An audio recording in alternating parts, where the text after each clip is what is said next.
नमस्कार दोस्तों, स्वागत है आपका स्टडी फॉर सिविल सर्विसेज में। वीडियो को पूरा देखिए। कोई भी आपका फीडबैक है, कोई सजेशन है, तुरंत वीडियो में कमेंट करके जरूर बताइए। अच्छा लगे तो वीडियो लाइक जरूर कर लीजिए और ऐसे वीडियो लगातार फ्री में पाने के लिए चैनल को तुरंत सब्सक्राइब कर लीजिए और बेल आइकन को जरूर टैप कर लीजिए ताकि आगे भी सारे वीडियो आपको मिलते रहे। यूट्यूब में फॉलो करते हैं तो प्लीज ये वाला फ्री टेलीग्राम चैनल जरूर ज्वाइन कर लीजिएगा। सारे नोटिफिकेशन, सारे अपडेट यहीं पे आते हैं, ध्यान रखिएगा। स्टडी फॉर सिविल सर्विसेज का कोई भी पेड ग्रुप अगर आपको ज्वाइन करना है तो सिर्फ 856480560606097523864455 यही नंबर है हमारे, सिर्फ जहां पे कॉल या व्हाट्सएप कर सकते हैं। इंस्टाग्राम पे हमारा पेज जरूर फॉलो कर लीजिएगा, स्टडी फॉर सिविल .सर्विसेज है।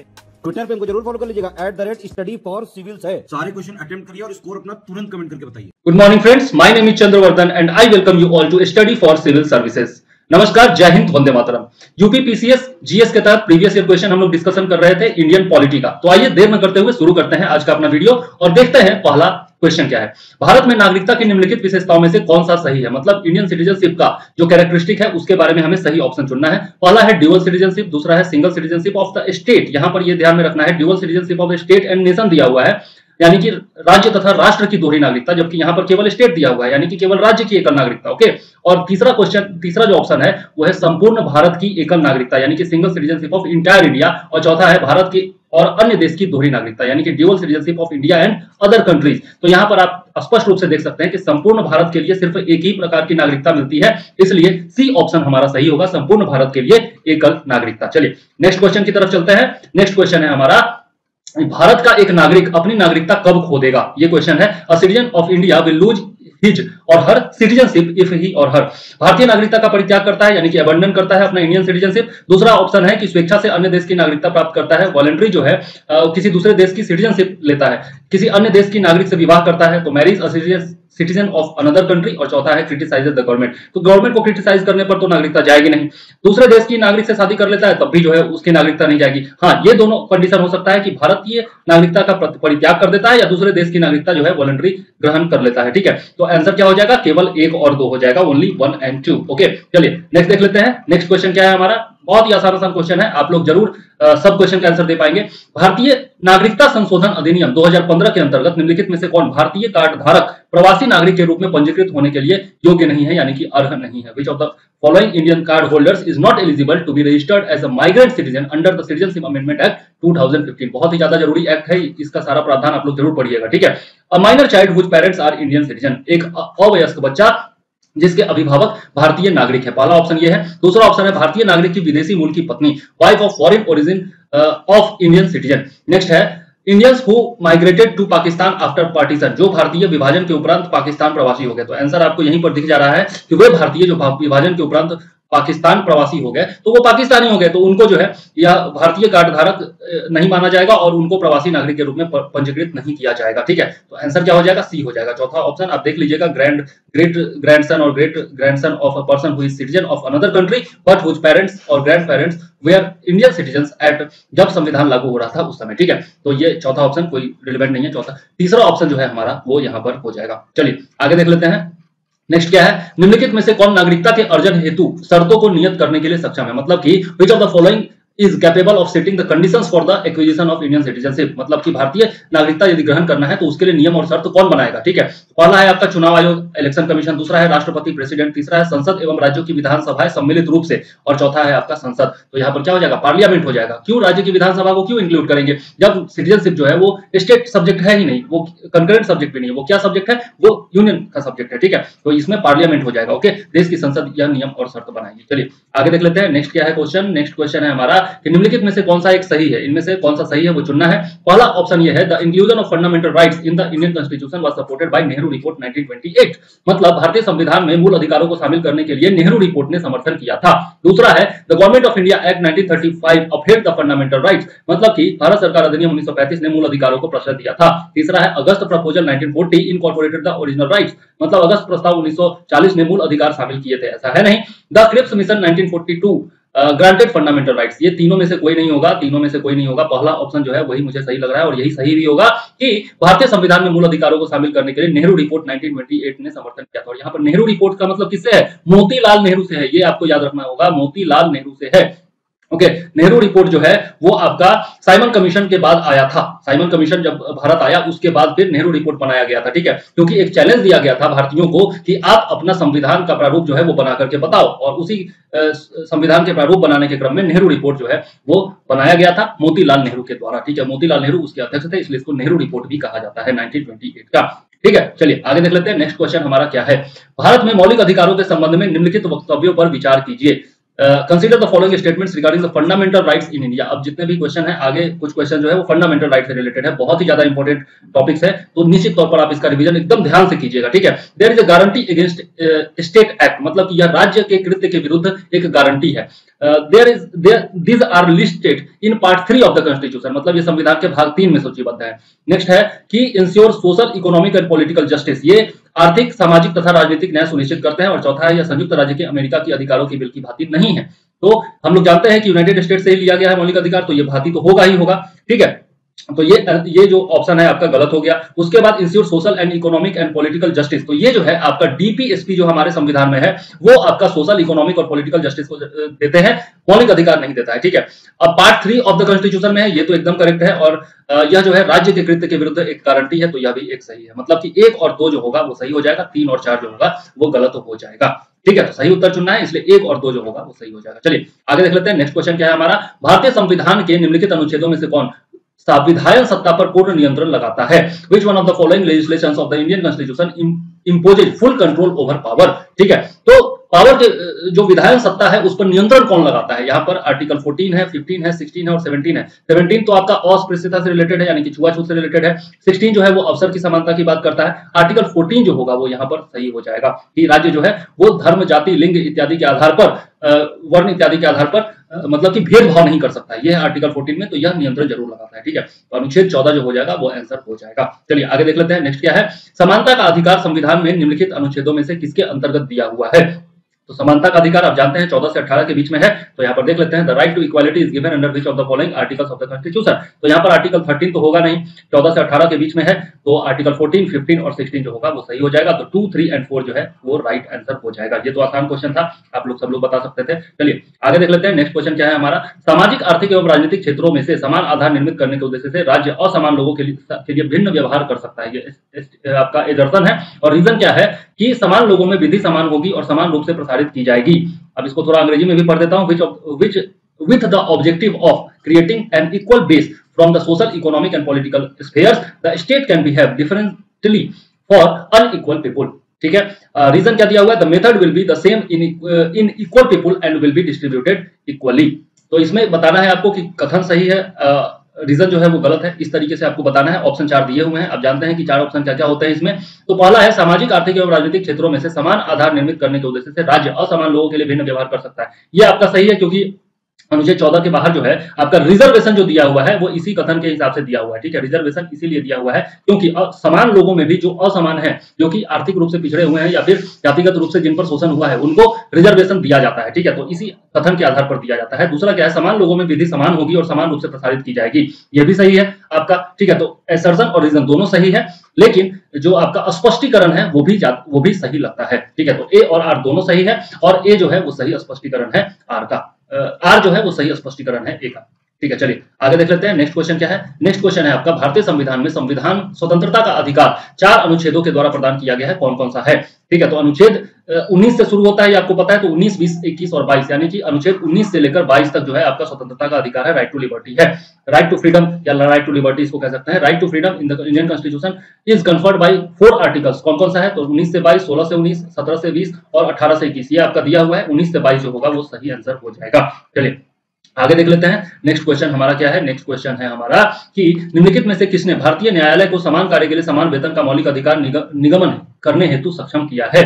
Which of the following enabled the Indian court to discharge the fundamental right to equal pay for similar work, मतलब समान कार्य के लिए समान वेतन। हालांकि ये जो समान कार्य के लिए समान वेतन है ये डीपीएसपी में दिया हुआ है, directive principle of state policy में दिया हुआ है। अनुच्छेद जो है आपका इसके अंतर्गत आता है आर्टिकल 39D, आर्टिकल 39D में दिया हुआ है। लेकिन मौलिक अधिकार में कुछ अनुच्छेद हैं जिनको साथ मिलाकर के यदि पढ़ें तो न्यायालय को अधिकार मिल जाता है कि समान कार्य के लिए समान वेतन का प्रावधान को करे। ठीक है, तो पहला ऑप्शन है आपका संविधान की प्रस्तावना में प्रयुक्त समाजवादी शब्द, जो आपका सोशलिस्ट शब्द दिया हुआ है प्रियम्बल में, उसके हिसाब से। दूसरा है read together with article 14 of the constitution, केवल ए को मतलब सोशलिस्ट शब्द को आर्टिकल 14 शब्द के साथ पढ़ा जाए। ठीक है, आर्टिकल 14 के साथ पढ़ा जाए। तीसरा ऑप्शन है कि ए जो ऑप्शन है मतलब सोशलिस्ट शब्द को आर्टिकल 16 के साथ पढ़ा जाए। और तीसरा है कि ए, बी और सी मतलब ये तीनों जो ऑप्शन ऊपर दिया हुआ है, ये सबको एक साथ पढ़ा जाए। तो बात सही है, तीनों को एक साथ जब हम पढ़ेंगे, एक तो समाजवादी शब्द हो गया, सोशलिस्ट शब्द हो गया, दूसरा आर्टिकल 14 हो गया, जो कि बात करता है कि आपका धर्म, जाति, लिंग,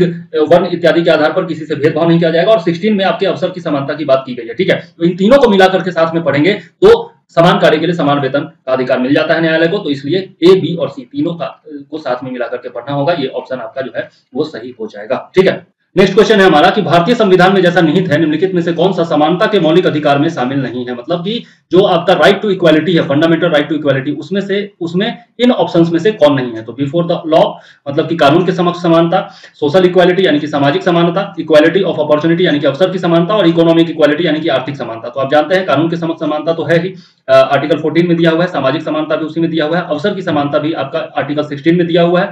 तो ये आर्थिक समानता जो है, इकोनॉमिक इक्वालिटी, ये नहीं है। Okay, economic equality fundamental right के तहत तो नहीं है। ठीक है, तो यहां पर ऑप्शन क्या हो जाएगा, डी हो जाएगा आंसर। ओके, चलिए आगे देख लेते हैं। मौलिक अधिकारों के अंतर्गत कौन सा अनुच्छेद बच्चों के शोषण से संबंधित है। Which article deals with the exploitation of children under fundamental rights. तो यहां पर ऑप्शन आपका क्या हो जाएगा, ऑप्शन हो जाएगा अनुच्छेद 24। ऑप्शन आपका दिया हुआ है आर्टिकल 17, तो ये तो अस्पृश्यता से संबंधित है, छुआछूत से संबंधित। आर्टिकल 18 जो है वो आपका उपाधियों का अंत करता है। आर्टिकल 23 जो है वो बलात्कार श्रम के से संबंधित है। और यहां पर आपका आर्टिकल 24 जो है वो कहता है कि 6 से 14 साल मतलब 14 साल से कम उम्र के बच्चों को आप फैक्ट्री में जबरदस्ती काम नहीं करवा सकते या फिर फैक्ट्री में काम नहीं करवा सकते। तो यहां पर ये जो है आपका आर्टिकल 24 ये आपका बच्चों के शोषण से संबंधित है। ओके, आगे देख लेते हैं। नेक्स्ट है हमारा भारतीय संविधान का कौन सा अनुच्छेद बच्चों के शोषण के विरुद्ध मौलिक अधिकार से संबंधित है। सेम क्वेश्चन है यहाँ पर भी, तो आर्टिकल 24 यहाँ पर भी आंसर हो जाएगा। सेम क्वेश्चन है इसलिए दोबारा मैं नहीं पढ़ रहा हूँ। ठीक है, चलिए आगे देख लेते हैं। नेक्स्ट है आपका भारत के संविधान के अंतर्गत कौन सा अनुच्छेद कारखानों में बालकों के नियोजन का प्रतिबंध करता है। सेम क्वेश्चन यहाँ पर भी है, वही 14 साल से कम उम्र के बच्चों को आप कारखानों में नियोजित नहीं कर सकते। ये अनुच्छेद 24 के अंतर्गत आता है। अनुच्छेद 23 में दिया हुआ है बलात्कार श्रम के बारे में, यानी कि मानव का देह व्यापार जो होता है उससे यह निषेध करता है अनुच्छेद 23 जो है। ठीक है, तो या फिर यहाँ पर बंधुआ मजदूरी से भी आपका बचाता है अनुच्छेद 23। ठीक है, अनुच्छेद 17 में बता चुका हूँ अस्पृश्यता से संबंधित है। और अनुच्छेद 19 जो है वो आपका स्वतंत्रता के अधिकार के तहत आता है, यानी कि अभिव्यक्ति की स्वतंत्रता इसमें है। ओके, चलिए आगे देख लेते हैं। नेक्स्ट क्वेश्चन है हमारा क्या है, नेक्स्ट क्वेश्चन है मूल अधिकारों से संबंधित संविधान के निम्नलिखित अनुच्छेदों में से कौन प्रत्यक्ष रूप से बालकों के शोषण से संबंधित है। सेम क्वेश्चन फिर से रिपीट हो रहा है, 24 नंबर इसका आंसर हो जाएगा, आर्टिकल 24। चलिए आगे देख लेते हैं। एक ही क्वेश्चन को बार बार घुमा करके दिया हुआ है क्योंकि ये सब पूछा गया है। ठीक है, और आपका ये जो अनुच्छेद है वो बहुत ज्यादा इंपॉर्टेंट है मौलिक अधिकार के तहत, इसलिए बार बार क्वेश्चन पूछा जा रहा है, तो टेंशन ना लीजिएगा। भारतीय संविधान का कौन सा अनुच्छेद अस्पृश्यता का उन्मूलन करता है। तो यह भी जो है हम लोग देख ही चुके हैं, prohibits the conduct in any form, जो भी आपका अस्पृश्यता है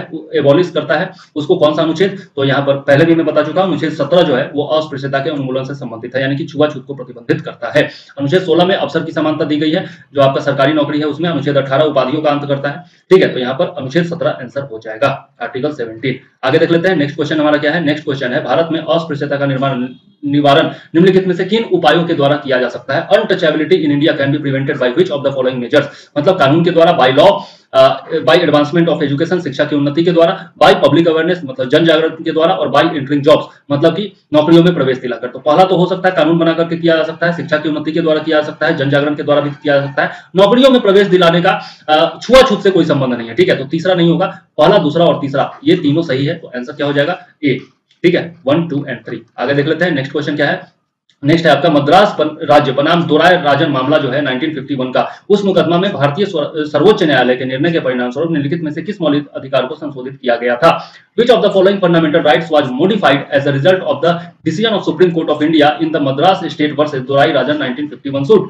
पहला ऑप्शन है आपका right to equality before law, दूसरा है राइट अगेंस्ट डिस्क्रिमिनेशन, तीसरा है राइट अगेंस्ट इन अनएप्लीकेबिलिटी मतलब अस्पृश्यता के विरुद्ध, और चौथा है आपका right to freedom of thought and expression मतलब कि विचार की एवं अभिव्यक्ति की स्वतंत्रता का अधिकार। तो यहाँ पर जो है आपका भेदभाव का के विरुद्ध जो अधिकार है, राइट अगेंस्ट डिस्क्रिमिनेशन, इसमें जो है सुधार किया गया था दोराई राजन मामले में। तो ये आपको याद रखना चाहिए, ठीक है, इसको रट लीजिए, बहुत इंपॉर्टेंट क्वेश्चन है। आगे देख लेते हैं नेक्स्ट क्वेश्चन क्या है। नेक्स्ट है भारतीय संविधान का कौन सा अनुच्छेद प्रेस की स्वतंत्रता आश्वासित करता है। तो आर्टिकल 19 सब लोग जानते हैं, आप ये तो बराबर चर्चा में भी रहता है, तो आर्टिकल 19 इसका आंसर हो जाएगा। प्रेस की स्वतंत्रता, आपका जो अभिव्यक्ति की स्वतंत्रता है वो भी इसी के तहत आता है। आर्टिकल 16 में बता ही चुका हूं। आर्टिकल 22 जो है वो आपका गिरफ्तारी से निषेध करता है, ठीक है, और फिर जो है आर्टिकल 31 जो है वो आपका संबंधित है धर्म के अधिकार से संबंधित है, ठीक है, धर्म के पालन से संबंधित है। ओके, तो यहाँ पर क्या आंसर हो जाएगा, आर्टिकल 19 हो जाएगा। चलिए आगे देख लेते हैं।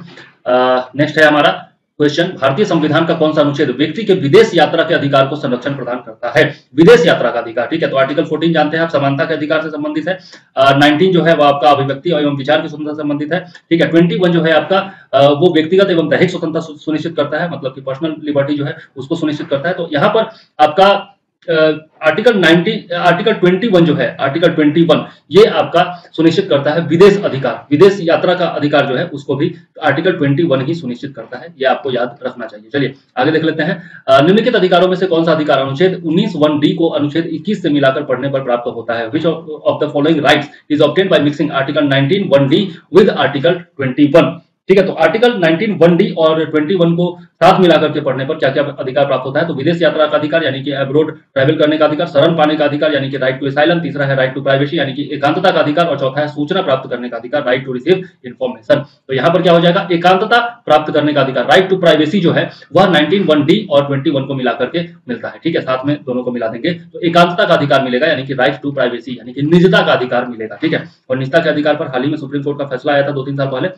ओके, तो आपको याद होना चाहिए। आगे देख लेते हैं, निम्नलिखित में से कौन संविधान के अनुच्छेद 21 के दायरे में नहीं आता है। सॉरी, हाँ नहीं आता है। Which of the following is not within the scope of article 21 of constitution. एक चिकित्सक द्वारा घायल को चिकित्सीय सहायता यानी कि medical assistant to the injured by a doctor, कार्य स्थल पर महिलाओं का उत्पीड़न, sexual harassment of a women at work place, तीसरा है पानी की गुणवत्ता को दूषित करना यानी कि कॉन्टेमिनेटिंग वाटर इक्वालिटी और वाटर क्वालिटी, और चौथा है मृत्युदंड, कैपिटल पनिशमेंट। तो कैपिटल पनिशमेंट जो है वो आर्टिकल 21 के दायरे में नहीं आता है, बाकी सब जो है वो व्यक्तिगत स्वतंत्रता और दैहिक स्वतंत्रता के अंतर्गत आता है। मतलब कि अगर कोई घायल है तो उसको चिकित्सीय सहायता मिलनी चाहिए, वो उसके जीवन के अधिकार के अंतर्गत आता है। कार्य स्थल पर महिलाओं का लैंगिक उत्पीड़न या आपका निजता का अधिकार हो गया, या फिर आपका जो व्यक्तिगत स्वतंत्रता का अधिकार है उसके तहत आता है, दैहिक स्वतंत्रता का अधिकार के अंतर्गत आता है। उसके बाद पानी की गुणवत्ता को दूषित करना, यह भी आपका जीवन के अधिकार के अंतर्गत आता है। तो ये सब ए, बी और सी तीनों आएगा आपका अनुच्छेद 21 के दायरे में। चौथा मृत्युदंड नहीं आएगा, ठीक है, क्योंकि मृत्युदंड तो generally rarest of the rare cases में दिया जाता है, और वो भी जो है न्यायालय के द्वारा दिया जाता है, ठीक है। तो और जो न्यायालय होती है वही आपका मौलिक अधिकार जो है उसकी संरक्षक कौन होती है, न्यायालय ही होती है, तो इसलिए वो नहीं आएगा। भारतीय संविधान के अनुच्छेद 25 का संबंध किससे है। अनुच्छेद 25 का संबंध किससे है। आर्टिकल 23-24 जो है शोषण के विरुद्ध अधिकार है, आप जानते हैं, राइट अगेंस्ट एट्रोसिटीज है, और उसके बाद धर्म का अधिकार आता है, ठीक है, धर्म की स्वतंत्रता का अधिकार आता है। ऑप्शन क्या दिया हुआ है, राइट टू इक्वालिटी, आप जानते हैं 14 से 18 के बीच में है राइट टू इक्वालिटी। फिर आपका राइट टू प्रॉपर्टी, ये तो आपका मौलिक अधिकार रह ही नहीं गया, 300A में डाल दिया गया है। फ्रीडम ऑफ रिलीजन, धर्म की स्वतंत्रता का अधिकार, ये हो सकता है, ये आंसर जो है यहाँ पर सही हो जाएगा। और अल्पसंख्यकों की सुरक्षा से संबंधित ये अधिकार नहीं है, ठीक है, तो सी ऑप्शन जो है यहाँ पर सही हो जाएगा, धर्म की स्वतंत्रता से संबंधित है आर्टिकल 25। आगे देख लेते हैं, तो यहाँ पर लिस्ट ए और लिस्ट 2 दिया हुआ है, दोनों को मैच करना है। यहाँ पर कुछ प्रावधान दिए हुए हैं और अनुच्छेद कुछ दिए हुए हैं, दोनों को मैच करना है और बताना है कि कौन सा सुमेलित नहीं है, ठीक है। तो मानव के दुरुपयोग व्यापार से रिलेटेड अनुच्छेद 23 है, ये सही है एकदम, ह्यूमन ट्रैफिकिंग से रिलेटेड है आर्टिकल 23, ठीक है। उसके बाद protection of interest of minorities, ये जो है आपका आर्टिकल 29 में दिया हुआ है, अल्पसंख्यक वर्गों के हितों से संबंधित अनुच्छेद 29 है, एकदम सही है। संवैधानिक उपचारों का अधिकार, right to constitutional remedies, article 32 में दिया हुआ है, एकदम सही है। अनुच्छेद 31 में आपका शिक्षा संस्थानों की स्थापना तथा प्रशासन करने का अल्पसंख्यक वर्गों का अधिकार नहीं है, क्योंकि अनुच्छेद 31 में क्या हुआ करता था, राइट टू प्रॉपर्टी हुआ करता था। अनुच्छेद 31 में राइट टू प्रॉपर्टी हुआ करता था, अब तो ये अनुच्छेद है ही नहीं, ठीक है। तो इसलिए ये जो है आपका चौथा नंबर ये गलत दिया हुआ है, ये मैच नहीं करता है। ओके, आगे देख लेते हैं। नेक्स्ट क्या है आपका, नेक्स्ट है आपका क्वेश्चन कि भारतीय संविधान का कौन सा अनुच्छेद अल्पसंख्यकों को अपनी मनपसंद शिक्षण संस्थाओं को स्थापित एवं संचालित करने का अधिकार देता है? Which article of the Indian constitution should the minorities get their favourite educational institution protect and right to establish and operate? Article 19 होगा नहीं, क्योंकि अभिव्यक्ति एवं अभिव्यक्ति की स्वतंत्रता है इसमें, ठीक है। आर्टिकल 26 देख लेते हैं, आर्टिकल 29 है और आर्टिकल 30 है। अब इसमें कौन सा होगा, ठीक है, तो इसमें जो है आपका आंसर क्या हो जाएगा, आर्टिकल 30 हो जाएगा आंसर, ठीक है। तो आर्टिकल 30 के तहत अल्पसंख्यकों को अधिकार दिया गया है कि वो अपने पसंद के इंस्टीट्यूट की स्थापना कर सकते हैं, उनका प्रोटेक्शन कर सकते हैं। आगे देख लेते हैं, नेक्स्ट क्या है, भारतीय संविधान में निम्नलिखित में से किस अनुच्छेद में यह व्यवस्था की गई है कि सभी अल्पसंख्यकों को अपनी रुचि के, ये सेम क्वेश्चन है, same to same question, article 30 हो जाएगा इसका answer. which of the following articles of the Indian Constitution it has been arranged that all minorities will have the right to establish and administer educational institutes of their interest? तो article 30 इसका answer हो जाएगा, ठीक है। Same to same question है। आगे देख लेते हैं, निम्नलिखित में से कौन से अधिकार भारतीय संविधान के अनुच्छेद 32 के अंतर्गत प्रवर्तित किए जा सकते हैं?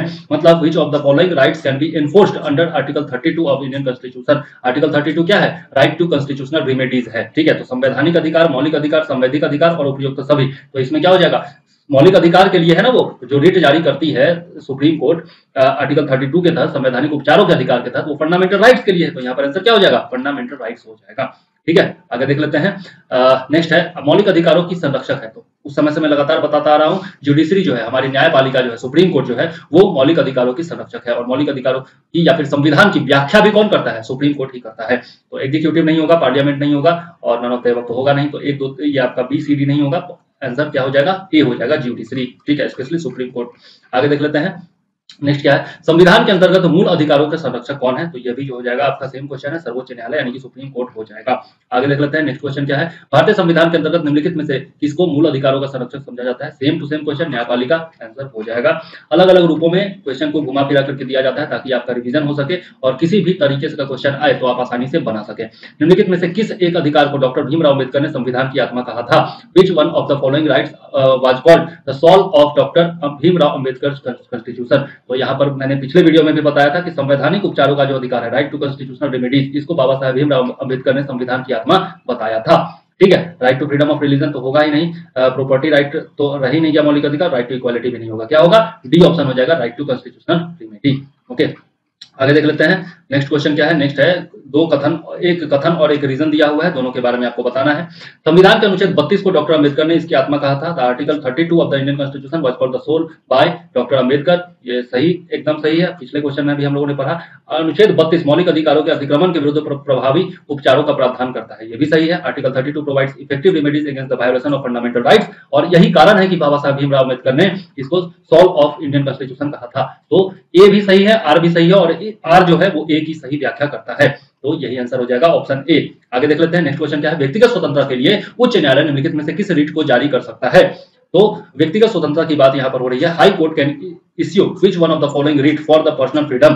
तो यहाँ पर क्या हो जाएगा, मैंडेमस दिया हुआ है यानी कि परमादेश, दूसरा ऑप्शन है क्यू वारंटो यानी कि अधिकार परीक्षा, तीसरा है बंदी प्रत्यक्षीकरण यानी कि हेवियस कॉर्पस, और चौथा है प्रोहिबिशन यानी कि प्रतिषेध। ये पांच प्रकार के रिट होते हैं और पांचों जो है वो आपको निश्चित तौर पर पढ़ना है। यहाँ पर आंसर क्या हो जाएगा, हेवियस कॉर्पस हो जाएगा, ठीक है, जिसको बंदी प्रत्यक्षीकरण कहा जाता है, ठीक है। इसी के तहत आपका न्यायालय जो है, अगर पुलिस ने किसी को अरेस्ट कर लिया है और उसको न्यायालय के समक्ष 24 घंटे के अंदर प्रस्तुत नहीं किया है, तो जो हाई कोर्ट है या सुप्रीम कोर्ट है वो कह सकता है कि आपने प्रस्तुत क्यों नहीं किया, हमारे सामने प्रस्तुत कीजिए, ठीक है। तो इसको कहा जाता है हैबियस कॉर्पस यानी कि बंदी प्रत्यक्षीकरण कहा जाता है। अच्छा, यहाँ पर एक चीज आपको याद रखना है कि हाई कोर्ट भी के पास भी रिट की शक्ति है और सुप्रीम कोर्ट के पास भी रिट की शक्ति है। सुप्रीम कोर्ट जो है वो रिट जारी करता है आर्टिकल 32 के तहत, ठीक है, और जो हाई कोर्ट है वो रिट जारी करता है आर्टिकल 226 के तहत, ठीक है। तो ये दोनों ही आपको याद होना चाहिए, बहुत ही ज्यादा इंपॉर्टेंट है, कई बार पूछा जा चुका है, ठीक है। चलिए आगे देख लेते हैं, नेक्स्ट क्वेश्चन हमारा क्या है। नेक्स्ट क्वेश्चन है हमारा, यहाँ पर एक लिस्ट दिया, दो लिस्ट दिए हुए हैं। पहले लिस्ट में आपका है मौलिक कर्तव्य केस जो है, उसके बाद फिर आपका संसद मौलिक अधिकारों में संशोधन कर सकती है, मूल ढांचे का सिद्धांत है और इंसानों के अनैतिक व्यापार का निषेध दिया हुआ है। दूसरे लिस्ट में दिया हुआ है Minerva bill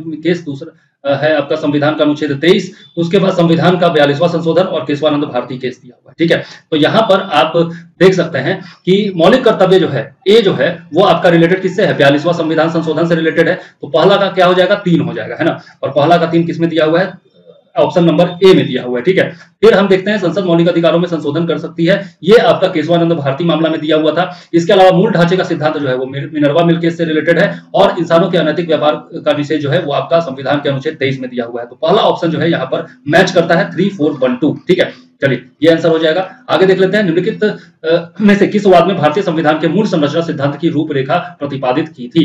which of the following arguments outline the basic structure principle of Indian constitution? पहला है आपका गोपालन वर्सेज स्टेट ऑफ मद्रास, दूसरा है Golaknath versus state of Punjab, तीसरा है Kesavananda Bharati versus state of Kerala और चौथा है नन ऑफ द एबव। तो इसमें संविधान के मूल संरचना सिद्धांत की रूपरेखा जो है वो केशवानंद भारती मामले में जो केरल राज्य के विरुद्ध था उसमें तय किया गया था। ठीक है, तो यहाँ पर आंसर क्या हो जाएगा? केशवानंद भारती बनाम केरल राज्य मामला। और ये बहुत ही महत्वपूर्ण मामला है, तो कमेंट में आप जरूर लिखिएगा कि ये मामला कब का है। ठीक है, जो ईस्वी है वो जरूर कमेंट में लिखिएगा, क्योंकि बराबर हर चीज में आपका बेसिक स्ट्रक्चर की जब भी बात आती है और प्रस्तावना में संशोधन की बात जब भी आती है तब ये केस जरूर सामने आता है।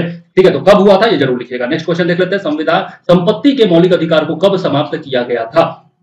When was the fundamental right to property abolished? ठीक है, तो यहां पर मैं आपको एक चीज बताना चाहता हूं, एक ट्रिक बताना चाहता हूं कि जब भी कुछ भी ऐड करने की बात आएगी, संविधान में कुछ भी ऐड करने की बात आएगी तो आप आसानी से मारिएगा 42nd अमेंडमेंट 1976। ठीक है, और कुछ भी हटाने की बात आएगी तो आप मारिएगा 44th अमेंडमेंट 1978। ठीक है, तो यहां पर क्या आ रहा है? हटाने की बात की जा रही है, यानी कि समाप्त करने की बात की जा रही है, तो यहाँ पर 1978 में 44वें संशोधन के द्वारा आप आसानी से मार सकते हैं। ठीक है, तो आंसर क्या हो जाएगा? ए हो जाएगा। ठीक, और ये ट्रिक आप हमेशा याद रखिएगा, बहुत ज्यादा काम आने वाला है। ठीक है, किस संशोधन के द्वारा संपत्ति का अधिकार समाप्त किया गया? तो अभी मैंने पहले ही बताया 44th अमेंडमेंट। आगे देख लेते हैं, राइट टू प्रॉपर्टी को एबोलिश किया गया 44th अमेंडमेंट 1978 के द्वारा। भारतीय संविधान के 44वें संशोधन को मौलिक अधिकारों की श्रेणी में निम्नलिखित में से किस अधिकार को हटा दिया गया? तो ये पिछला ही क्वेश्चन है, which of the following rights was removed from the category of fundamental rights by the 44th amendment of Indian constitution? तो अभी जस्ट हम लोगों ने पढ़ा, संपत्ति का अधिकार, राइट टू प्रॉपर्टी को हटाया गया था। ठीक है, अच्छा अब इसमें थोड़ा सा आपको ये भी याद रखना चाहिए कि राइट टू प्रॉपर्टी जो था वो पहले किस चीज में था? वो पहले हुआ करता था right to property article 19(1)(f) में हुआ करता था, 19(1)(f) में, और साथ में आर्टिकल 31 में हुआ करता था। ठीक है, अब इसको वहां से हटा करके और स्टैट्यूटरी राइट बना दिया गया और आर्टिकल 300A बनाया गया। कब बनाया गया? 44th अमेंडमेंट करके बनाया गया 1978 में। ठीक है, तो ये जो है आपको चारों चीजें याद रखनी चाहिए कि पहले कहा था और अब कहा है और किस प्रकार का अधिकार अब है। तो वैधानिक अधिकार है, स्टैट्यूटरी राइट है। चलिए आगे देख लेते हैं, नेक्स्ट क्वेश्चन क्या है? वर्तमान में भारतीय संविधान के अंतर्गत संपत्ति का अधिकार क्या है? तो अभी जस्ट मैंने बताया कि स्टैट्यूटरी राइट है, आपको याद होना चाहिए। आगे देख लेते हैं, नेक्स्ट क्वेश्चन क्या है? स्टैट्यूटरी राइट का मतलब होता है हिंदी में वैधानिक अधिकार।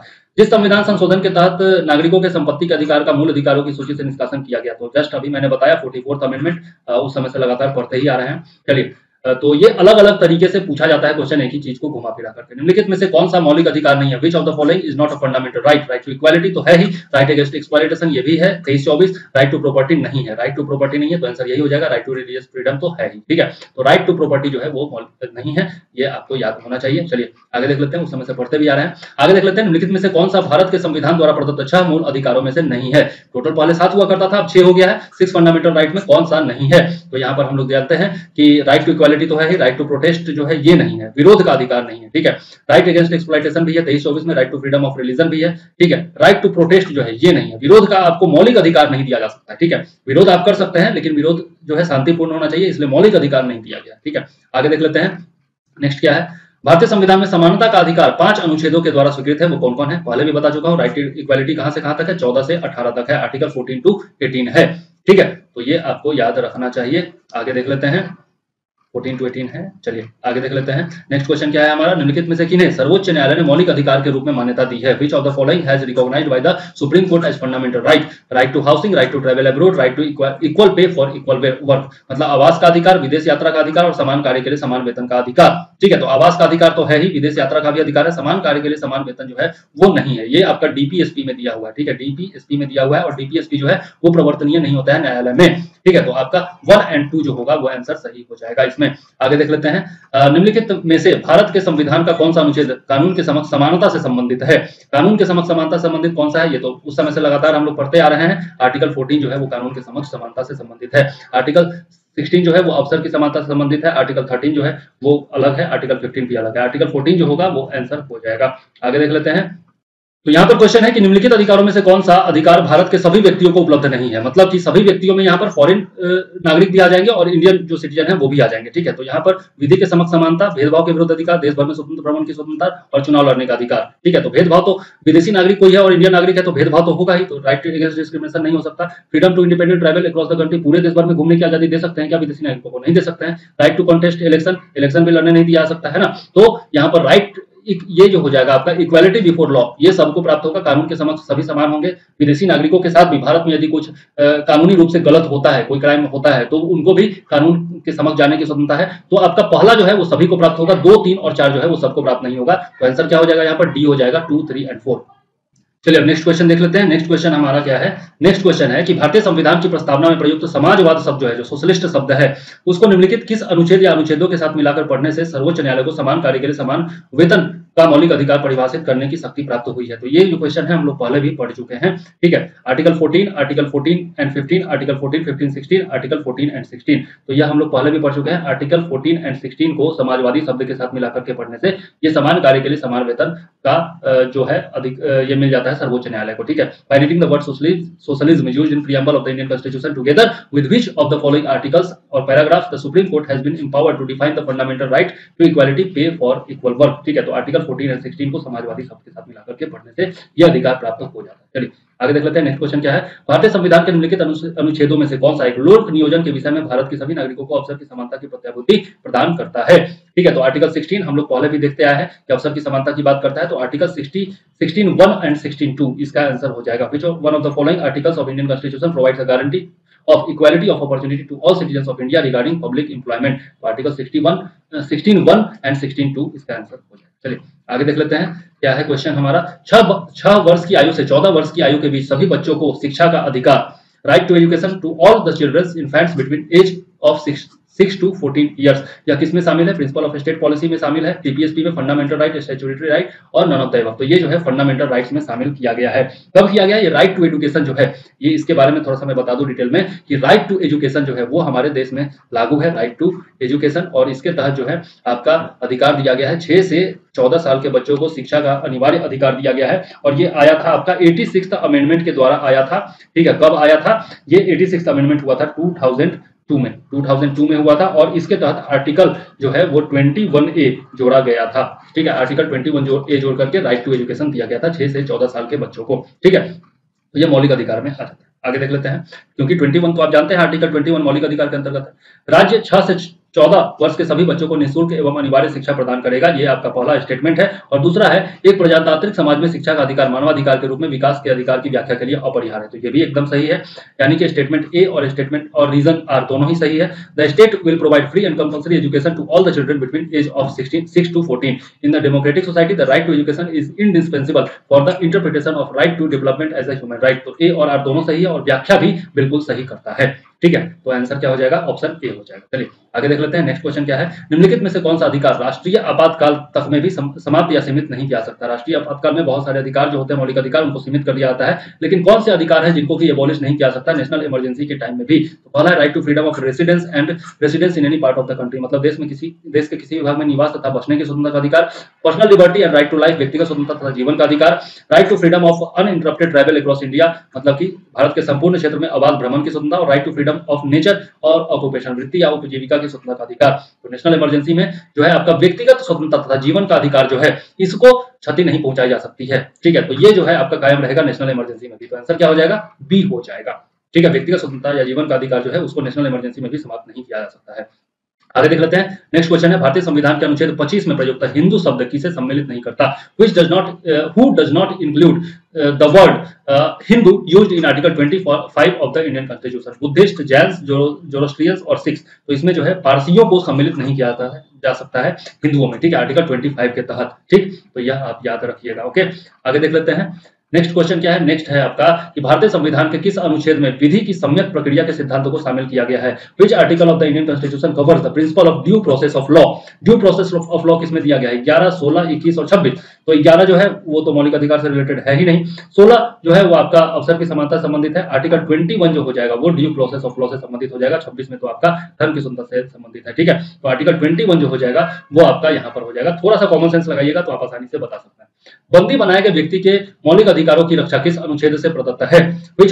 By which article is the defence of fundamental rights of captive person? Article 15, article 17, article 21, article 22। Article 17 जो है अस्पृश्यता के उन्मूलन से संबंधित है, अनटचेबिलिटी संबंधित है। आर्टिकल 21 जो है वो प्राण एवं दैहिक स्वतंत्रता की बात करता है। आर्टिकल 22 जो हो जाएगा वो यहाँ पर आंसर हो जाएगा कि गिरफ्तार किए गए व्यक्ति को अधिकार कुछ देता है, वो बंदी बनाए हुए व्यक्ति को। आर्टिकल 22 यहाँ पर सही आंसर हो जाएगा। आगे देख लेते हैं नेक्स्ट क्वेश्चन क्या है। निम्नलिखित कथनों में से कौन सा एक सही है? इनमें से कौन सा सही है ये चुनना है।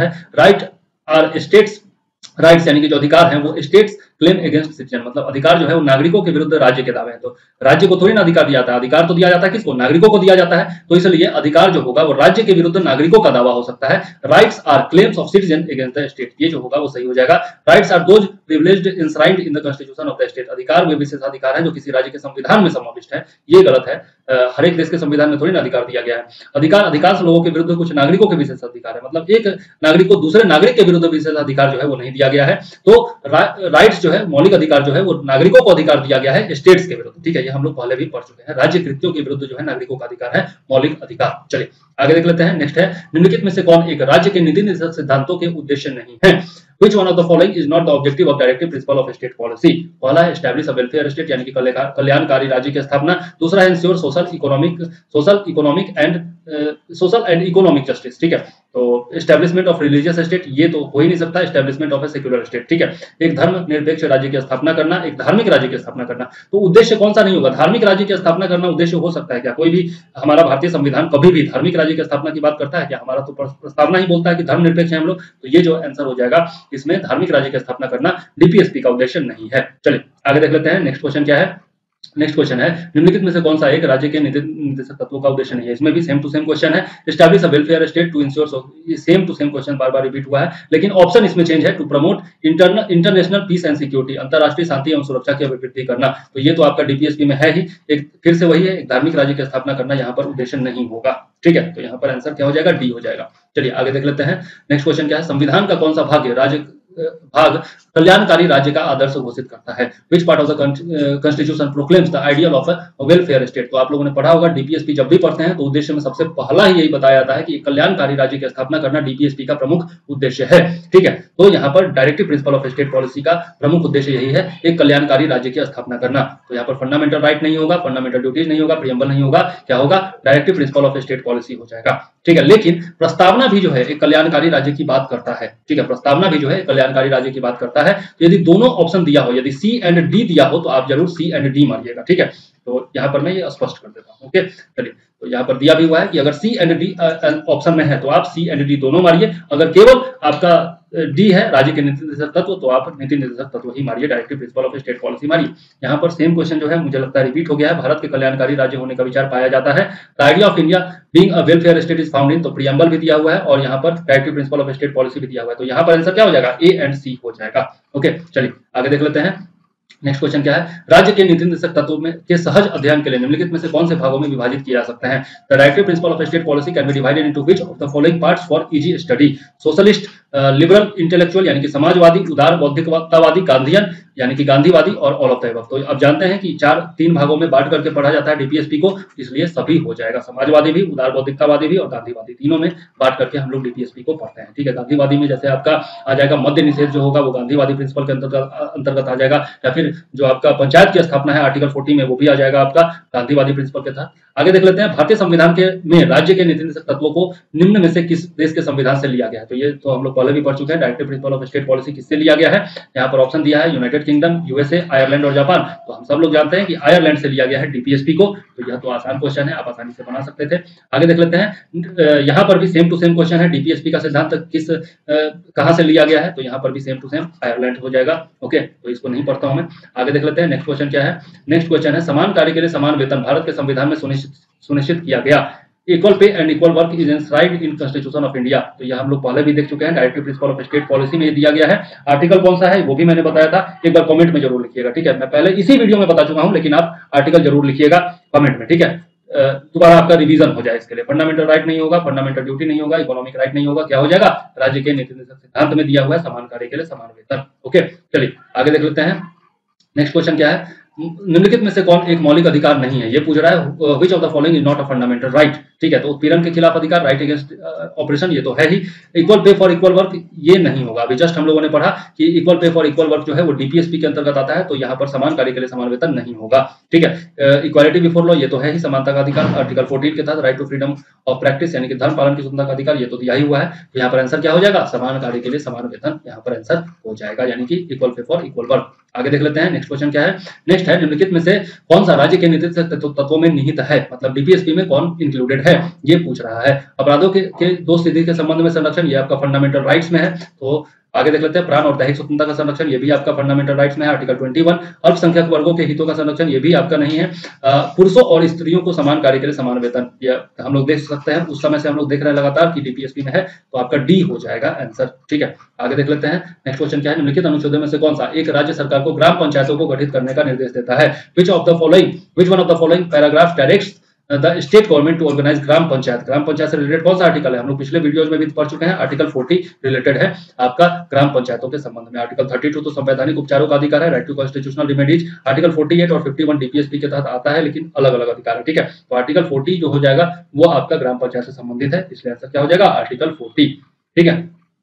आगे देख लेते हैं नेक्स्ट है आपका अनुच्छेद, दो लिस्ट दिया गया है, एक में अनुच्छेद दिया गया है और दूसरे में विषय दिया गया है, दोनों को मैच करना है। तो आर्टिकल 40, आर्टिकल 41, आर्टिकल 44 और आर्टिकल 48 ये दिया हुआ है। आर्टिकल 40 के सामने दिया हुआ है ग्राम पंचायतों का गठन, तो ये तो मैच कर रहा है, कंप्लीटली मैच कर रहा है। अनुच्छेद 41 काम करने का अधिकार, ये भी सही है। अनुच्छेद 41 समान नागरिक संहिता यानी कि यूनिफॉर्म सिविल कोड से रिलेटेड है, ये भी सही है। और कृषि एवं पशुपालन का गठन जो है आर्टिकल 48 से रिलेटेड है। तो यहाँ पर 1 2 3 4 चारों मैच ही कर रहा है, तो आंसर क्या हो जाएगा, 1 2 3 4 यानी कि ए हो जाएगा, ठीक है। और ये चारों बहुत ज्यादा इंपॉर्टेंट है, तो आप याद जरूर कर लीजिएगा चारों अनुच्छेद, ओके। चलिए आगे देख लेते हैं, आंसर आपको मैंने बता दिया 1 2 3 4 होगा। आगे देख लेते हैं नेक्स्ट है, भारतीय संविधान का कौन सा भाग अंतरराष्ट्रीय शांति और सुरक्षा के प्रति राज्य के उत्तरदायित्व का उल्लेख करता है। तो which part of the Indian Constitution mentions the responsibility of a state towards international peace and security? तो ये जो है आपका fundamental right, fundamental duties, directive principle of state policy और प्रीएम्बल टू द कॉन्स्टिट्यूशन। यहाँ पर क्या हो जाएगा, राज्य के नीति निर्देशक तत्वों में दिया हुआ है। आर्टिकल जो है 51, आर्टिकल 51 जो है वो आपका अंतरराष्ट्रीय संबंधों से रिलेटेड है और वहां पर इंटरनेशनल पीस एंड सिक्योरिटी की बात की गई है, ठीक है। तो आर्टिकल 51 में दिया हुआ है, तो ये आंसर हो जाएगा राज्य के नीति निर्देशक सिद्धांत, ठीक है। अच्छा, आर्टिकल 50 क्या बोलता है, ये जरा सा मुझे कमेंट में लिख करके बताइएगा। आर्टिकल 50 में क्या कहा गया है डीपीएसपी के तहत, ठीक है।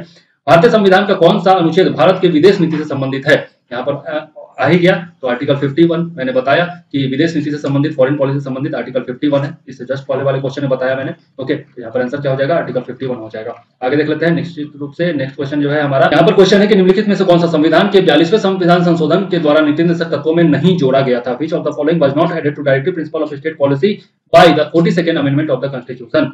डीपीएसपी में क्या नहीं जोड़ा गया था, ये पूछा जा रहा है। Protection of children and adults from exploitation, शोषण के से बच्चों एवं वयस्कों की सुरक्षा। सेकंड है article equal justice and free legal advice, समान न्याय तथा निःशुल्क कानूनी सलाह। उसके बाद है यूनिफॉर्म सिविल कोड यानी कि यूनिफॉर्म कोड ऑफ कंडक्ट यानी कि समान आचार्य संहिता। और participation of workers in management of industries, मतलब उद्योगों के प्रबंधन में श्रमिकों की भागीदारी। यहाँ पर आप देख सकते हैं कि यूनिफॉर्म सिविल कोड जो है वो शुरुआत से ही हमारे संविधान में है, तो यहाँ पर आंसर क्या हो जाएगा, सी हो जाएगा, समान आचार्य संहिता, ठीक है। आगे देख लेते हैं नेक्स्ट क्वेश्चन क्या है। नेक्स्ट है, संविधान निम्न में से किसके शोषण के विरुद्ध अधिकार स्वीकृत करता है, ठीक है। Which of the following constitution confers right against exploitation, childrens, womens, tribes and Dalits, ठीक है। तो बच्चों के लिए भी करता है, स्त्रियों के लिए भी करता है, जनजातियों के लिए भी करता है, दलितों के लिए नहीं करता है। तो आंसर क्या हो जाएगा, 1 2 एंड 3, 1 2 एंड 3 जो है इसका आंसर क्या हो जाएगा, सी हो जाएगा, ओके। आगे देख लेते हैं नेक्स्ट है आपका क्वेश्चन कि निम्नलिखित में से कौन एक राज्य के नीति निर्देशक सिद्धांतों में सम्मिलित है। Which one of the following included in directive principle of state policy. तो पहला है आपका, राज्य देश के पर्यावरण के संरक्षण तथा संवर्धन का प्रयास करेगा। The state will try to protect and promote the environment of the country, ये तो सही है। राज्य किसी व्यक्ति को कानून के समक्ष समानता से मना नहीं करेगा। The state will not forbid any person from equality before the law. Next है, राज्य किसी व्यक्ति को उसके धर्म, कुल, जाति, लिंग अथवा जन्म के आधार पर प्रभेद नहीं करेगा। तो ये तो आपका जानते हैं आप कि समानता के अधिकार में दिया हुआ है, ये डीपीएसपी में नहीं है, ठीक है। तो आंसर आपका यहीं पर मिल गया, सी आंसर हो जाएगा। अस्पृश्यता का परिवर्तन भी जो है ये भी आपका दिया हुआ है, इसमें ये आपका मौलिक अधिकार में दिया गया है, ठीक है। तो ये भी जो है आपका मौलिक अधिकार में दिया गया है, और सी भी जो है आपका मौलिक अधिकार में दिया गया है, ठीक है। इसके अलावा राज्य किसी व्यक्ति को कानून के समक्ष समानता से मना नहीं करेगा, ये भी आपका मौलिक अधिकार में दिया गया है। तो आंसर क्या होना चाहिए, राज्य देश के पर्यावरण के संरक्षण तथा संवर्धन का प्रयास करेगा, ये आपका डीपीएसपी में दिया हुआ है, ये आंसर हो जाएगा पर्यावरण का संरक्षण, ठीक है। तो बी सी डी आपका मौलिक अधिकार में दिया गया है, और ए जो है वो आपका दिया गया है डीपीएसपी के तहत, यानी कि directive principle of state policy के तहत। आगे देख लेते हैं, निम्नलिखित में से कौन सा एक राज्य का नीति निर्देशक सिद्धांत संविधान में बाद में जोड़ा गया, कौन सा डीपीएसपी संविधान में बाद में जोड़ा गया, ये पूछा जा रहा है। Which of the following states directive principles of policy has been added later in the constitution, कौन सा बाद में जोड़ा गया। ऑर्गेनाइजेशन ऑफ ग्राम पंचायतों का संगठन, काउ स्लॉटर यानी कि गोवध निषेध, फ्री लीगल एडवाइस यानी कि मुफ्त कानूनी सलाह, और यूनिफॉर्म सिविल कोड यानी कि समान नागरिक संहिता। मुफ्त कानूनी सलाह जो है वो डीपीएसपी में बाद में जोड़ा गया था आपका 42nd अमेंडमेंट के द्वारा, ठीक है। तो ये आपका मुफ्त कानूनी सलाह जो है वो इसका आंसर हो जाएगा, ठीक है। आगे देख लेते हैं, नेक्स्ट है, निम्नलिखित में से कौन सा राज्य के नीति निर्देशक सिद्धांतों में सम्मिलित नहीं है, कौन सा इंक्लूड नहीं है डीपीएसपी में, ये पूछा जा रहा है। मद्य निषेध तो है ही, काम का अधिकार मद्य निषेध यानी कि मॉडरेट प्रोहिबिशन, इसके बाद आपका राइट टू वर्क काम का अधिकार, समान कार्य के लिए समान वेतन, और सूचना का अधिकार। तो समान कार्य के लिए समान वेतन भी है, सूचना का अधिकार जो है वो नहीं है डीपीएसपी में, ठीक है। तो आंसर क्या हो जाएगा, डी हो जाएगा, राइट टू इन्फॉर्मेशन। आगे देख लेते हैं, नेक्स्ट क्वेश्चन क्या है, निम्नलिखित में से कौन सा नीति निर्देशक तत्व है, डीपीएसपी कौन सा है, ये पूछा जा रहा है। यूनिफॉर्म सिविल कोड तो है ही, आपका आर्टिकल 44 में दिया गया है। फ्रीडम ऑफ प्रेस जो है ये नहीं है, फ्रीडम ऑफ प्रेस आप जानते हैं कि आर्टिकल 19 में है मौलिक अधिकारों के तहत। फ्रीडम ऑफ रिलीजन जो है ये भी आपका किस में है, फ्रीडम ऑफ रिलीजन भी आपका मौलिक अधिकार है, इक्वालिटी बिफोर भी मौलिक अधिकार है। तो क्या हो जाएगा, यूनिफॉर्म सिविल कोड, समान नागरिक संहिता जो है वो नीति निर्देशक तत्व है, ओके, यूनिफॉर्म सिविल कोड। आगे देख लेते हैं, नेक्स्ट क्वेश्चन क्या है, नेक्स्ट क्वेश्चन है आपका, निम्नलिखित में से राज्य के नीति निर्देशक सिद्धांतों के विषयों की पहचान कीजिए, कौन कौन सा डीपीएसपी में है ये चुनना है। तो मद्य निषेध तो है, आपका अल्कोहल प्रोहिबिशन है, child labour prohibitions in factories and mines ये आपका किसमें है, मौलिक अधिकार में है, तो डीपीएसपी में नहीं है। बेगार अथवा बलाश्रम का निषेध ये भी जो है आपका फंडामेंटल राइट में है, इसमें डीपीएसपी में नहीं है। प्रोहिबिशन ऑफ अनटचेबिलिटी ये भी जो है आपका किसमें है, फंडामेंटल राइट में है, मौलिक इसमें नहीं है, डीपीएसपी में नहीं है। तो पहला केवल हो जाएगा, यानी कि सी ऑप्शन सही हो जाएगा, केवल एक जो है यानी कि मद्य निषेध जो है वही डीपीएसपी में है। आगे देख लेते हैं, नेक्स्ट क्वेश्चन क्या है, नेक्स्ट क्वेश्चन है, राज्य के नीति निर्देशक सिद्धांत एक ऐसा चेक है जो बैंक की सुविधा अनुसार अदा किया जाता है। The directive principle of state policy is a check that is paid at the convenience of the bank. Who said, किसने कहा था ये, B R Ambedkar, K M Munshi, doctor Rajendra Prasad. ये तीनों में से कोई नहीं हो सकता, क्योंकि ये तीनों जो है वो आपका संविधान बनाने वाली समिति में थे। केटी शाह जो थे वो इस चीज के आलोचक थे, इसलिए केटी शाह यहाँ पर सही आंसर हो जाएगा, ठीक है। आगे देख लेते हैं, नेक्स्ट है आपका कि भारतीय संविधान के किस अनुच्छेद में 42वें संविधान संशोधन विधेयक द्वारा मूल कर्तव्यों को सम्मिलित किया गया था। ये तो हम लोग कई बार पढ़ चुके हैं कि किस in which article of the Indian constitution the fundamental duties are included by the 42nd amendment bill. ये हम लोग फर्स्ट जो वीडियो बनाए थे उसमें भी पढ़े थे। आर्टिकल 51A हो जाएगा, और पार्ट कौन सा हो जाएगा, 4A हो जाएगा, ठीक है, यानी कि 4 क हो जाएगा, ठीक। तो ये आपको याद रखना चाहिए, आर्टिकल 51A, ओके। आगे देख लेते हैं, नेक्स्ट क्वेश्चन क्या है, नेक्स्ट क्वेश्चन है, निम्नलिखित में से किसकी संस्तुति पर भारतीय संविधान में मूल कर्तव्य को शामिल किया गया था। On which recommendation fundamental duties were included in the Indian constitution. Balwant Rai Mehta समिति, इसके लिए इसके बारे में तो आप लोग को बता चुका हूं कि पंचायती राज त्रिस्तरीय करने से संबंधित ये रिलेटेड है। अयंगर कमेटी होगा नहीं, स्वर्ण सिंह समिति और ठक्कर कमेटी। तो इसमें स्वर्ण सिंह समिति की सिफारिश पर किया गया था फंडामेंटल ड्यूटीज को शामिल, कब किया गया था, 42nd अमेंडमेंट के द्वारा 1976 में किया गया था, ठीक है। तो ये आपको मैं पहले भी बता चुका हूं, आपको याद होना चाहिए। और इस समय जो है वो केवल 10 मौलिक कर्तव्यों को शामिल किया गया था। 11वां कब किया गया था ये भी मैं पिछले वीडियोज में बता चुका हूं। तो 11वां जो मौलिक कर्तव्य है वो कब शामिल किया गया था और उसके लिए कौन सा अमेंडमेंट था, ये आप कमेंट में जरूर लिखिएगा, ठीक है। चलिए आगे देख लेते हैं, नेक्स्ट चलते हैं, निम्नलिखित में से किस एक कमेटी आयोग ने संविधान में मूल कर्तव्यों को शामिल करने की संस्तुति की थी।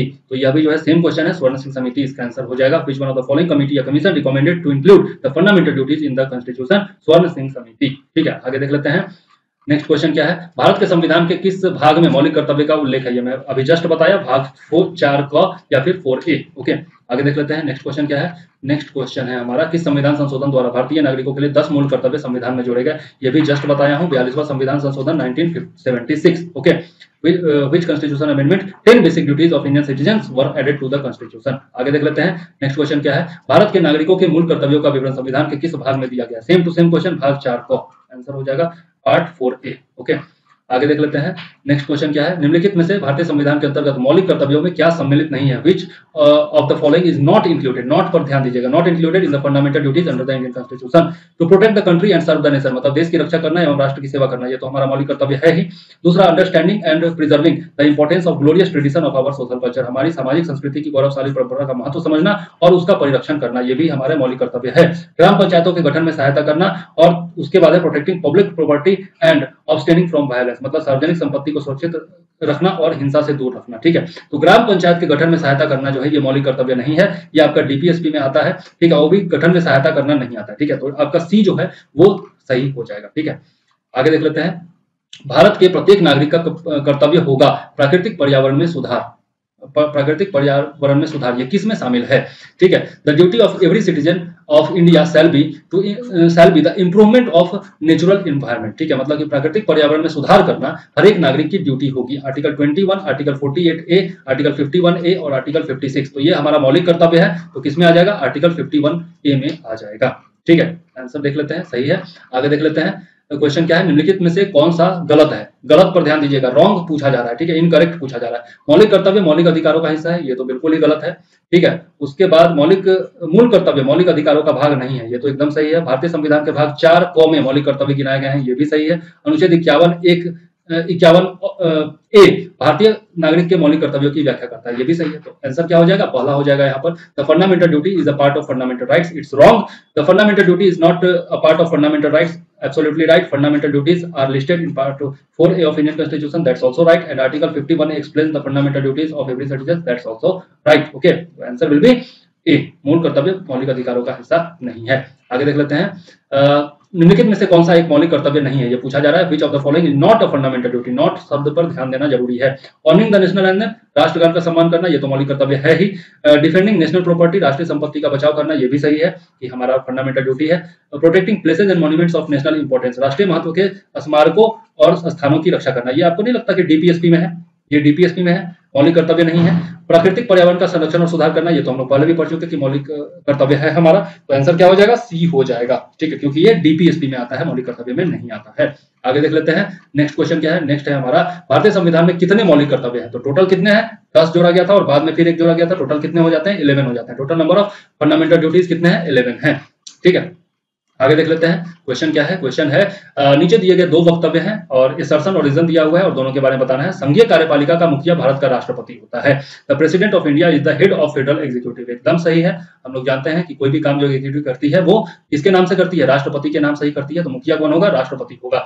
राष्ट्रपति की शक्तियों की कोई सीमा नहीं है, there is no limit to the powers of president, गलत बात है, गलत बात है, किसी के भी शक्ति की, कोई किसी का भी शक्ति हमारे संविधान में असीमित नहीं है, तो रीजन जो है वो गलत है, ठीक है, असर्शन जो है वो सही है, ठीक है, स्टेटमेंट सही है और रीजन गलत है, ये आंसर हो जाएगा। आगे देख लेते हैं, भारत का राष्ट्रपति अप्रत्यक्ष निर्वाचन से चुना जाता है, the president of India is elected by indirect election, एकदम सही है, सीधे जनता थोड़ी ना चुनती है, एक निर्वाचक मंडल होता है जिसमें कि आपके संसद के सदस्य होते हैं, लोकसभा के, राज्यसभा के, वो भी कौन सदस्य होते हैं, चुने हुए सदस्य होते हैं, निर्वाचित सदस्य होते हैं, मनोनीत सदस्य नहीं होते हैं। राज्य विधानसभा के सदस्य होते हैं लेकिन वो भी निर्वाचित सदस्य होते हैं, और दिल्ली और पुदुचेरी के विधानसभा के निर्वाचित सदस्य होते हैं, ठीक है, मनोनीत कोई भी नहीं होता है। तो यहाँ पर एक निर्वाचक मंडल होता है, जनता सीधे थोड़ी ना चुनती है, जनता के प्रतिनिधि चुनते हैं, इसलिए अप्रत्यक्ष निर्वाचन हो जाएगा, इनडायरेक्ट इलेक्शन हो जाएगा, ये एकदम सही है। दूसरा है, there is a system of electoral circles which consist of elected members of both the houses of parliament and the legislature of the states, तो ये भी सही है, ये अभी जस्ट मैंने आपको बताया, तो असर्शन और रीजन दोनों ही सही होगा, ठीक है, असर्शन और रीजन दोनों ही सही होगा और स्पष्टीकरण भी सही है, ठीक है, क्योंकि अप्रत्यक्ष निर्वाचन इसीलिए तो होता है। भारतीय संविधान के 70वें संशोधन द्वारा भारत के राष्ट्रपति के चुनाव में जिन 2 केंद्र शासित प्रदेशों को भाग लेने का अधिकार दिया गया है वे कौन से हैं, the 2 union territories which were given the right to participate in the election of president of India by the 70th amendment of Indian constitution are, आपको अभी जस्ट मैंने बताया कि दिल्ली और पुदुचेरी के विधानसभा के सदस्य जो है निर्वाचित सदस्य इसमें भाग लेते हैं, तो दिल्ली और पुदुचेरी इसका आंसर हो जाएगा। आगे देख लेते हैं, नेक्स्ट क्वेश्चन क्या है, नेक्स्ट क्वेश्चन है हमारा, निम्नलिखित में से कौन भारत के राष्ट्रपति के निर्वाचन हेतु निर्वाचक गण में सम्मिलित नहीं है, ठीक है, तो यहाँ पर नहीं शब्द पर ध्यान देना जरूरी है। Which of the following is not included in the election for the for the election of president of India, elected member of the Lok Sabha, elected member of the Lok Sabha ये तो होगा ही होगा, elected member of the Rajya Sabha मतलब कि राज्यसभा के निर्वाचित सदस्य, ये भी सही है, elected members of the state legislatures मतलब कि राज्य विधानसभाओं के भी निर्वाचित सदस्य, और elected member of the state legislative councils मतलब विधान परिषद के निर्वाचित सदस्य। तो विधान परिषद के सदस्य भाग नहीं लेते हैं, इसलिए डी नहीं होगा, बाकी सब होगा। तो डी आंसर क्या हो जाएगा इसका, क्योंकि नहीं वाला पूछ रहा है। आगे देख लेते हैं नेक्स्ट क्वेश्चन क्या है। नेक्स्ट क्वेश्चन है निम्नलिखित में से कौन सा राष्ट्रपति के निर्वाचन हेतु निर्वाचक गण के सदस्य हैं। यहाँ पर जो है के बारे में पूछ रहा है, ठीक है। Which of the following are members of electoral college for the election of president? Select the correct answer from the code given below. पहला है संसद के दोनों सदनों के सभी सदस्य, all members of both houses of parliament. All में आपका मनोनीत सदस्य भी आ जाता है, तो ये तो होगा नहीं क्योंकि मनोनीत सदस्य भाग नहीं लेते हैं। राज्य विधानसभाओं के सभी निर्वाचित सदस्य, तो निर्वाचित सदस्य यहाँ पर दिया हुआ है इसलिए ये सही है। संघ राज्य क्षेत्रों की विधानसभाओं के सभी निर्वाचित सदस्य, संघ राज्य क्षेत्र यानी कि दिल्ली और पुदुचेरी की यदि बात करें तो उसके निर्वाचित सदस्य होते ही हैं। सभी राज्यपाल तथा उपराज्यपाल ये नहीं होते हैं, तो 2 और 3 जो है वो आंसर हो सकता है, यानी कि बी जो है आपका सही आंसर है, ठीक है। यहाँ पर 2 और 3 हो जाएगा। आगे देख लेते हैं नेक्स्ट क्वेश्चन क्या है। नेक्स्ट है भारत के राष्ट्रपति के चुनाव के लिए चुनाव मंडल के सदस्य कौन कौन होते हैं। फिर से सेम क्वेश्चन है। The members of the board of elections for the election of president in India are elected members of the Lok Sabha होते हैं, elected members of the Rajya Sabha होते हैं, elected members of state legislative assembly ये भी होते हैं, elected member of state. Same question दिया हुआ है तो 1, 2 एवं 3 हो जाएगा, चौथा नहीं होता है। आगे देख लेते हैं। विधान परिषद के सदस्य नहीं होते हैं। भारत के राष्ट्रपति चुने जाते हैं, ठीक है। तो यहाँ पर है केवल राज्यसभा के सदस्यों द्वारा, गलत है। केवल लोकसभा के सदस्यों द्वारा, गलत है। केवल राज्यों और विधानसभाओं के लोकसभा सदस्यों के द्वारा मतलब कि only by the state legislatures and members of Lok Sabha, ठीक है। तो ये गलत है। Rajya Sabha by elected members of Rajya Sabha, Lok Sabha and state assemblies, तो ये तो सही है, डी नंबर सही है कि राज्यसभा, लोकसभा और राज्यों की विधानसभाओं के निर्वाचित सदस्यों के द्वारा चुने जाते हैं, तो डी जो होगा वो सही हो जाएगा यहाँ पर, ठीक है। चलिए नेक्स्ट क्वेश्चन क्या है हमारा, देख लेते हैं। ये हो गया आपका। नेक्स्ट क्वेश्चन है हमारा, निम्नलिखित में से कौन सा राष्ट्रपति के चुनाव के प्रकरण के लिए सही नहीं है। Which of the following is not true for the presidential election case? A successor must be elected before the term of office of the incumbent president. मतलब कि पदस्थ राष्ट्रपति की पदावधि से पूर्व उत्तराधिकारी का चुनाव अवश्य हो जाना चाहिए, ये तो एकदम सही है कि रिटायरमेंट से पहले ही जो है चुनाव हो जाता है। राष्ट्रपति अपना पदभार ग्रहण करने की तिथि से 5 वर्ष तक पद पर बने रहेंगे, एकदम सही है। पदभार जब भी ग्रहण हो जाता है, the president will hold office till the 5 years from the date he assumes office, एकदम सही है। तो पहला भी सही, दूसरा भी सही। राष्ट्रपति का उत्तराधिकारी आने तक कार्यकाल की समाप्ति पर वह पद पर बना रहेगा। और चौथा है आपका, निर्वाचक मंडल के अपूर्ण होने के आधार पर राष्ट्रपति का चुनाव स्थगित किया जा सकता है। The election of the president may be postponed based on the incompletion of the electoral college, तो ये जो है आपका डी जो है वो गलत है, डी आपका गलत है। राष्ट्रपति का चुनाव स्थगित नहीं किया सकता है इस आधार पर कि आपका निर्वाचक मंडल जो है वो अपूर्ण है, इस आधार पर उसको निरस्त नहीं किया सकता। तो सी भी सही है, he will continue in office until the end of term until the president is succeeded, ठीक है। तो ये सही है, चौथा इसका आंसर हो जाएगा, ठीक है। आगे देख लेते हैं नेक्स्ट क्वेश्चन क्या है। एक सांसद अथवा विधानसभा का सदस्य राष्ट्रपति निर्वाचित हो सकता है। एन एमपी और मेंबर ऑफ लेजिस्लेटिव असेंबली में be elected president but he has to resign from the membership before contesting election. चुनाव लड़ने से पूर्व उसे अपनी सदस्यता से त्याग पत्र देना होगा। अपने निर्वाचन से 6 माह के अंतर्गत उसे अपनी सदस्यता छोड़नी होगी। He will have to leave his membership within 6 months of his election. He must leave his membership immediately after being elected. मतलब निर्वाचित होने के तुरंत उपरांत उसे अपनी सदस्यता छोड़नी होगी। तो ये जो है सही है, निर्वाचित होने के तुरंत उपरांत उसको अपनी सदस्यता छोड़नी होगी। एक सांसद चुनाव लड़ सकता है परंतु विधानसभा का सदस्य नहीं, ये गलत बात है। सांसद भी चुनाव लड़ सकता है और विधानसभा का सदस्य भी चुनाव लड़ सकता है, ठीक है।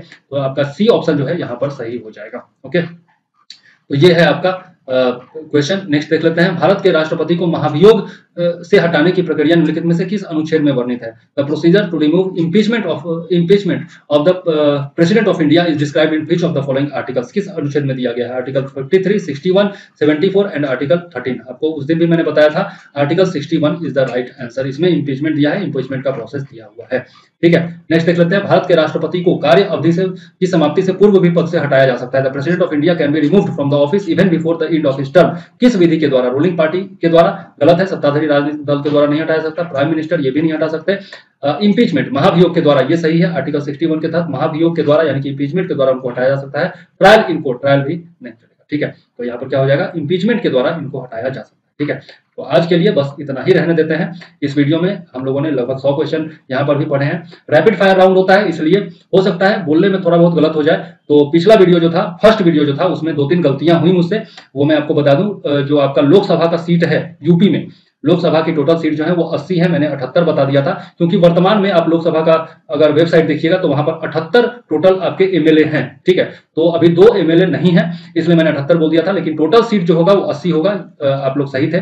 इसके अलावा नीति आयोग के जो उपाध्यक्ष हैं, नीति आयोग के जो उपाध्यक्ष हैं वो बदल गए हैं मई से, ठीक है। तो वहां पर मैं गलत था, ठीक है, तो वो भी आप सुधार लीजिएगा। राजीव कुमार पुराने अध्यक्ष थे, नए अध्यक्ष जो है वो बदल गए हैं, ठीक है। आप कमेंट में जरूर उनका नाम लिखिएगा जो नए अध्यक्ष बदल गए हैं, ठीक। एक बार रिवीजन भी आपका हो जाएगा। और तीसरा जो था वो भोपाल गैस ट्रेजेडी से रिलेटेड था, भोपाल गैस ट्रेजेडी जो है उससे रिलेटेड था। तो वहां पर 2 दिसंबर 84 होगा, 1984 होगा, मैंने शायद 1986 बोल दिया था, ठीक है। तो ये भी आप करेक्ट कर लीजिएगा, तीनों जो है वो करेक्ट कर लीजिएगा। कभी कभार तेजी में बोलने के दौरान गलती हो जाती है, तो इसके लिए आप लोग ट्रोल मत किया कीजिए, गलतियां जो है वो इंसान से ही होती है और मैं अपनी गलती एक्सेप्ट करता हूं, ठीक है। उम्मीद है आगे जो है वो गलती नहीं होगी, ठीक है। तो चलिए इस वीडियो को करते हैं यहीं पर समाप्त। उम्मीद है आपको वीडियो पसंद आया होगा, कमेंट में जरूर बताइएगा कि वीडियो आपको कैसा लगा, और लाइक और शेयर जरूर करते रहिएगा, ठीक है। तो चलिए इसी के साथ मुझे दीजिए अलविदा। मैं हूं चंद्रवर्धन, आपसे मिलूंगा नेक्स्ट वीडियो में। जय हिंद, वंदे मातरम।